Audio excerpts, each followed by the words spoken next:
Hai teman-teman, kalau kalian gak suka peliharaan yang umurnya pendek tapi suka binatang yang unik, salamander raksasa mungkin cocok buat kalian.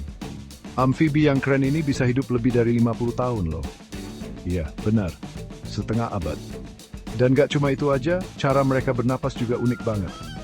Salamander raksasa bisa hirup oksigen lewat kulit mereka, selain pakai paru-paru. Bayangin punya cara ekstra buat bernapas, keren kan? Hewan-hewan hebat ini suka tinggal di sungai yang jernih dan dingin, kebanyakan di Asia Timur. Mereka jago banget menyamar, bisa berbaur sama lingkungan sekitar karena kulitnya yang berbintik-bintik. Jadi, kalau kalian lagi mikirin peliharaan yang gak biasa, atau cuma mau kagum sama keajaiban alam, ingat salamander raksasa yang menakjubkan ini. Bukti nyata kalau beberapa makhluk terkeren di bumi juga termasuk yang paling tua. Teruslah belajar, tetap penasaran, siapa tahu ada yang med superkonfakta luar leves.